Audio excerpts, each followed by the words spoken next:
el libro está abordado desde la perspectiva de la pedagogía sistémica. ¿A qué se debe esta elección de la sistémica? ¿Cuáles fueron tus primeros contactos con esta pedagogía? ¿Y qué transformó en vos como docente o trabajadora en el área de educación? Bueno, gracias por la pregunta, Laura. Es un recorrido largo.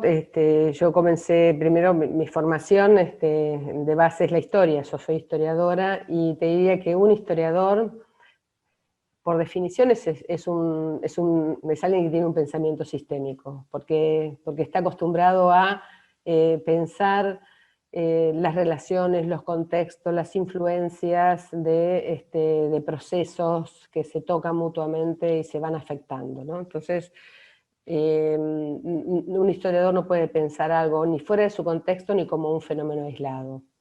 En segundo lugar, yo por razones laborales estuve mucho tiempo en contacto, durante muchos años, con la educación universitaria, y allí me fueron surgiendo las preguntas, por ejemplo, de a qué se debía cifra tan grande de deserción global en los estudios universitarios.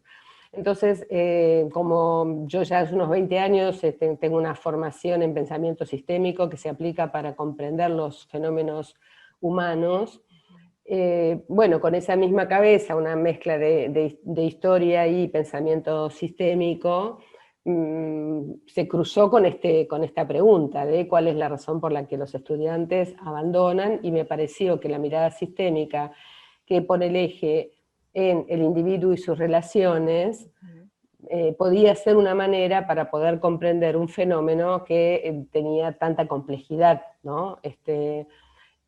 Básicamente eso. Después podemos entrar a conversar de qué implica un pensamiento sistémico, ¿no? Claro. Pero, y después la fecundidad que tuvo tuvo ese abordaje para mí para pensar otros procesos humanos y los míos propios, ¿verdad? Entonces, la efectividad de poder hacerme preguntas que apuntaban a comprender la complejidad de las relaciones y ciertos aspectos de las relaciones para entender problemas humanos de los hombres en sociedad, como es un estudiante universitario,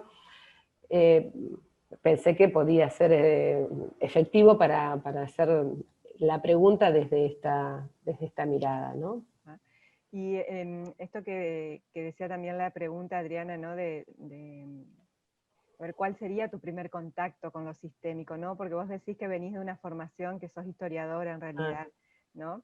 Entonces podría pensarse que, bueno, podrías ser historiadora y podrías haber elegido cualquier otra, o haberte cruzado con cualquier otra mirada, ¿no? Claro. ¿Cómo irrumpe quizás eso? Mi acceso al pensamiento, a la mirada sistémica, entra por la vía de la filosofía de Hellinger, que es un filósofo, teólogo y pedagogo alemán, que a su vez se ha formado como terapeuta, que es Bert Hellinger, que nació en 1925, murió el año pasado.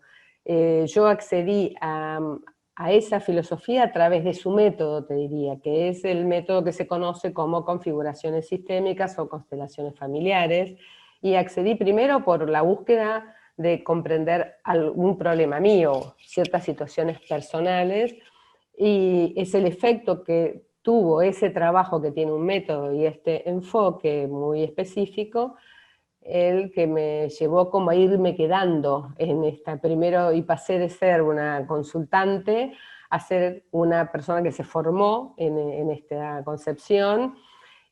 Así fue que hice distintos trayectos de formación, desde poder ser facilitadora y coordinadora de este tipo de método, a llevarlo a una especialización que este método tiene aplicado a la educación, y luego pasó por mi interés en, bueno, completar un tema pendiente que yo tenía, que era hacer la tesis de doctorado. Entonces me puse a investigar en base a este problema. O sea que tiene que ver, te diría, el acceso hacia el pensamiento sistémico fue por una búsqueda personal, me resultó muy afín cuando me encontré con ello, si bien yo venía de un tipo de trabajo personal muy diferente, o no diferente, pero bueno, con otro paradigma, que es el del psicoanálisis, que sin embargo no me resultó para nada contradictorio con las formas que yo iba descubriendo en mi manera de actuar. Lo que yo había aprendido a través de la vida del psicoanálisis fue una continuidad a mirarlo desde el pensamiento sistémico, no sentí, tienen como aparatos teóricos un poco diferentes, pero sin embargo el resultado en mí fue vivido como una continuidad. Así fue que fui quedándome y terminé, te diría, mezclando, haciendo una fusión entre la historia y la mirada sistémica aplicada a la resolución de problemas personales, ¿no?